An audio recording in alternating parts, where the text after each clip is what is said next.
Assalamualaikum warahmatullahi wabarakatuh. Selamat sore, perkenalkan kami dari kelompok 8 kelas IF 11C, mata kuliah interaksi manusia komputer. Di sini saya dan teman-teman akan menjelaskan mengenai proyek akhir tugas mata kuliah interaksi manusia komputer yang berjudul Project UI Aplikasi Pembelian Tiket Lari dengan judul Cari Lari. Di sini perkenalkan di sini sebagai saya sendiri yaitu Fajar Aryo Abdillah dengan NIM 23111021114. Di sini saya sebagai Sprint Master dan Prototyper pada proyek kali ini. Lalu saya Muhammad Dafair Hamalanas dengan NIM 2311102103. Di proyek kali ini saya berperan sebagai Sprint Master dan Desainer. Kemudian saya sendiri dengan Muhammad Hamzah Ivan Ma'ruf dengan NIM 23111020091. Di sini saya sebagai prototyper. Selanjutnya saya, Noval Zaki dengan NIM 23111102120. Saya di sini sebagai prototyper. Yang di sini saya terakhir Buswirawan Raditya Bunyamin dengan NIM 231102090 sebagai prototyper. Yang pertama ada latar belakang. Dalam era digital saat ini, partisipasi dalam acara olahraga, khususnya lomba lari, semakin meningkat. Event-event lari seperti maraton, half marathon, dan fun run menarik minat banyak orang dari berbagai kalangan usia, baik yang berlari untuk kesehatan, hobi maupun untuk yang kompetisi. Namun, proses pendaftaran dan pembelian tiket untuk acara-acara ini seringkali masih kurang efisien, sehingga menimbulkan ketidaknyamanan bagi calon peserta.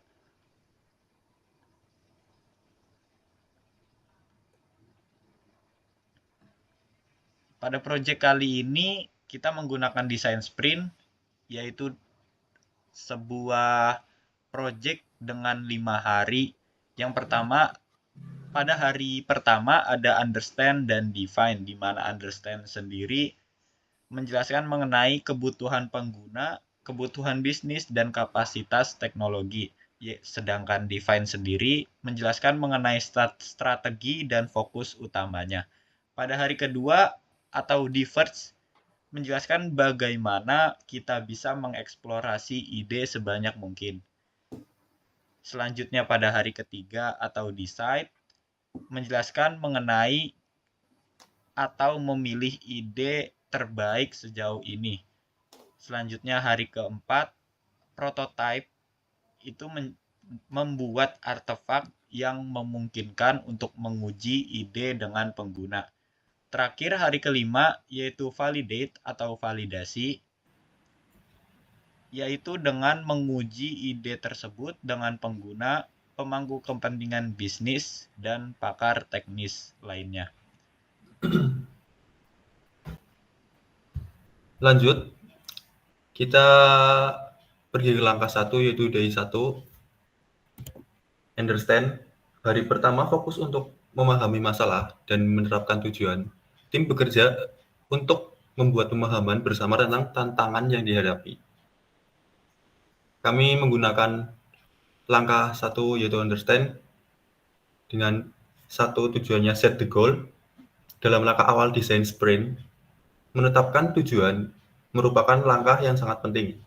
Maka dari itu, kami menyimpulkan beberapa permasalahan yang dialami oleh para pelari dalam mencari kompetisi lari dalam menyalurkan bakat dan hobi mereka, di mana mereka terbatas pada informasi-informasi pencari lomba yang masih berserakan dan tersebar di internet tanpa memiliki sebuah platform khusus untuk menangani masalah tersebut.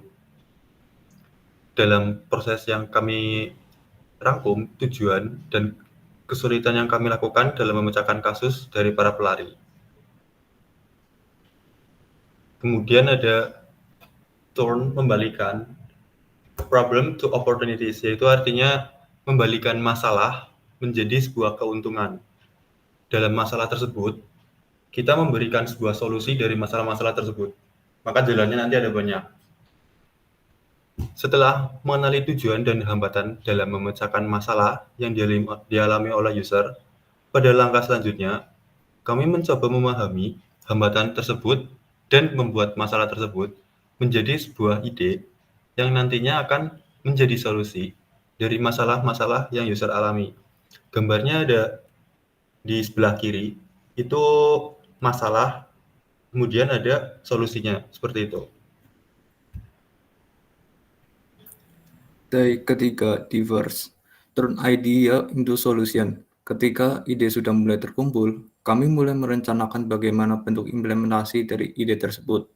Setelah itu, kami mencoba untuk memilih 3 ide terbaik dan mencoba mengimplementasikan kepada sistem yang akan kami kembangkan. Tetap lanjut, diverse, looking for answer. Solusi terbaik adalah membandingkan dan mengadaptasi solusi serupa menjadi sebuah hal yang baru. Mungkin itulah yang kami lakukan. Kami mulai mencari referensi terkait 3 solusi yang sudah kami pilih dan mencoba membandingkan berdasarkan yang kami butuhkan. Yang terakhir, diverse, the key is adapt. Setelah itu, kami mencoba membuat sketsa kasar mengenai bentuk solusi yang akan kami tawarkan dan kami implementasikan menjadi sebuah fitur dalam aplikasi kami yang akan menyelesaikan masalah-masalah para pelari dan nantinya akan kami aplikasikan. Baik, langkah selanjutnya yaitu prototype, di mana kami membuat model awal daripada produk yang kami kembangkan, di mana ini berbentuk digital ya. Dan prototype ini memiliki tujuan kurang lebih sebagai mengeksplorasi ide, konsep, dan desain produk yang sebelum produk itu diproduksi secara massal. Pada prototype kali ini, user dan aplikasi ini memiliki beberapa fitur. Salah satunya profile, community, dan fitur-fitur detail pada setiap event yang ada di aplikasi kami, di mana ini sesuai dengan 3 fitur utama yang kami pilih di langkah-langkah sebelumnya. Dan prototype ini memiliki beberapa tipe ya, low fidelity dan high fidelity. Kebetulan aplikasi kami memiliki yang high fidelity, di mana prototype sudah dalam bentuk akhir. Lalu ada validasi, di mana validasi ini melakukan pengujian pada aplikasi kami, di mana pengujian ini harus bersifat objektif dan developer tidak boleh ikut pengujian karena terdapat tendensi untuk bersifat subjektif. Beberapa langkah dalam melakukan validasi, tentunya kami juga akan melakukan validasi untuk melakukan produk untuk memenuhi kebutuhan dan harapan daripada pengguna, di mana ini dilibatkan oleh serangkaian pengujian yang nanti akan kami tunjukkan analisisnya dan memastikan bahwa produk-produk ini sesuai dengan yang diinginkan dan berfungsi baik sesuai dengan konteks penggunaannya, dan user merasa nyaman dalam melakukan aplikasi kami. Sedangkan proses integrasi prototipe dan validasi ini digunakan sebagai awal pengembangan, di mana kami akan mengidentifikasi masalah jika ada lagi dan kemudian diikuti oleh validasi, dan tujuannya tetap sama, di mana akan user akan merasa nyaman menggunakan aplikasi kami. Kemudian analisis hasil. Jadi kami melakukan analisis hasil, yaitu pertama analisis heuristik. Evaluasi heuristik adalah proses di mana para ahli menggunakan aturan praktis untuk mengukur kegunaan antarmuka pengguna dalam penelusuran independen dan melaporkan masalah. Nah, pada gambar di sini ada dengan skor average. Di task 1 ada 3,7, task 2 ada 2,9, dan task 3 ada 3,2, task 4 3,4, dan task 5 3,1 dengan rata-rata average 5,26. Next. Kemudian selanjutnya kami melakukan analisis usability testing. Berdasarkan hasil usability testing yang telah dilakukan, didapatkan hasil skor pengujian dengan total rata-rata kelayakan aplikasi sebesar 71,5%, yang menunjukkan bahwa prototipe yang dibuat dikatakan layak atau baik dan dapat ditingkatkan. Nah, pada analisis ini kita berhasil menemukan 10 user dengan skor yang terdapat pada gambar. Next. Dan terakhir kita melakukan analisis dan menghitung nilai efisiensi dan waktu pengerjaan. Berdasarkan dari hasil perhitungan nilai efisiensi dan waktu pengerjaan, berdasarkan waktu pengujian pada setiap task yang telah dilakukan didapatkan rata-rata hasil efisiensi pada 5 task atau tugas pengujian didapatkan 92,5% yang menunjukkan bahwa tampilan dari prototipe yang dibuat mudah untuk dipahami dan digunakan oleh pengguna. Nah, pada gambar,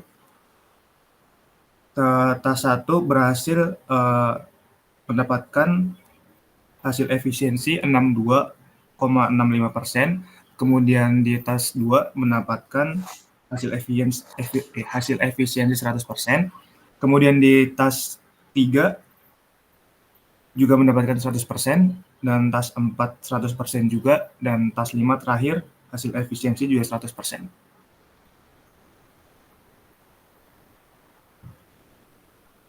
Baik, lalu untuk kesimpulan.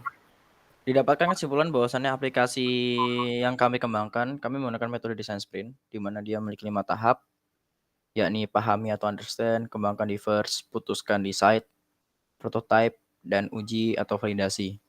Yang kemudian hasil prototype ini diuji secara objektif pada tahap validasi dan dipaparkan hasilnya pada tahap analisis. Lalu untuk evaluasi secara heuristik, aplikasi kami menunjukkan tampilan dan desain yang cukup baik, namun penggunaan panduan penggunaan perlu ditingkatkan. Pada pengujian SOS menunjukkan skor kelayakan rata-rata 71,5%, di mana ini menandakan prototipe-nya layak, namun masih bisa ditingkatkan. Pengukuran efisiensi menunjukkan rata-rata 92,5%, dan ini menandakan prototipe mudah dipahami dan digunakan. Lalu secara keseluruhan aplikasi kami juga menunjukkan performa yang lumayan baik dalam tampilan dan kemudahan penggunaan.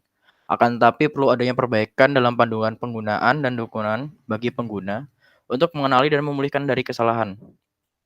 Aplikasi ini layak digunakan tetapi perlu beberapa peningkatan untuk meningkatkan pengalaman pengguna terutama bagi pengguna yang baru.